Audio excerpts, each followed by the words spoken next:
हम ह्यूमंस का ये रहा है कि हम हमेशा अपने लिए आसानियाँ ढूँढते हैं, हम हमेशा अपने इर्द-गिर्द की चीज़ों का इस्तेमाल करते हैं, अपने रिसोर्सेज़ का इस्तेमाल करते हैं, खुद को थोड़ा आगे ले जाने में या फिर अपने लिए चीज़ों को आसान बनाने में। पहले जहाँ आप पैदल आते जाते थे वहीं पे आज गाड़ी है। पहले के ज़माने में एक-दूसरे से बात करनी होती तो खत लिख के भेजा जाता था, वहीं पे आज फ़ोन है, व्हाट्सएप है। तो कहने का मतलब ये है कि चीज़ें इवॉल्व होती जाती हैं। जो आज है कल उसकी सूरत होगी बट थोड़ा डिफरेंट वे में। उसका जो ऑपरेट करने का तरीका होगा वो बदल चुका होगा। आपकी चीज़ों से, इंसानों से ये एक्सपेक्टेशन तो बिल्कुल भी गलत है कि जो जैसा है वैसा ही रहे, जो चीज़ जैसी है वैसी रहे, जो माहौल जैसा है वैसा ही रहे। आज नहीं तो कल 10 साल बाद, 5 साल बाद, 20 साल बाद थोड़ी सी चेंजेस उसमें आते ही रहते हैं, उसे बदलना ही पड़ता है।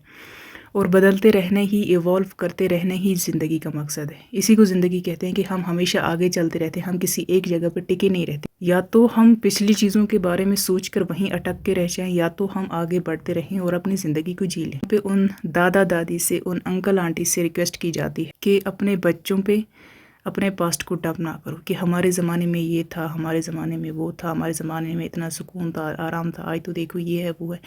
ये सब चीज़ें करके आप उन्हें बेहतर नहीं बनाने वाले।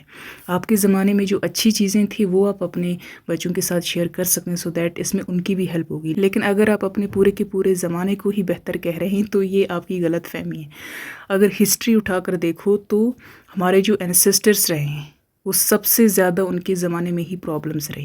हिस्ट्री उठाकर अगर आप पढ़ोगे तो ऐसे ऐसे केसेस आपको पढ़ने को मिलेंगे कि आपके रोंगटे खड़े हो जाएंगे। हमारे एंसेस्टर्स कोई दूध के धुले हुए नहीं थे, उनसे हम बहुत सी अच्छी चीज़ें सीख सकते हैं, ये बात सही है, लेकिन उनमें बहुत सी गलत चीज़ें भी थी, उनमें बहुत सी खामियां भी थी जो अगर हम कॉपी करने की कोशिश करें तो आज की ज़िंदगी हम बर्बाद करके रख देंगे अपनी। अगर कुछ शेयर करना ही है तो जो बेस्ट है, जो बेहतर है वही शेयर करो। अपने ज़माने को 100% सही बताकर आप आज की जनरेशन का दिल तो नहीं जीत सकते।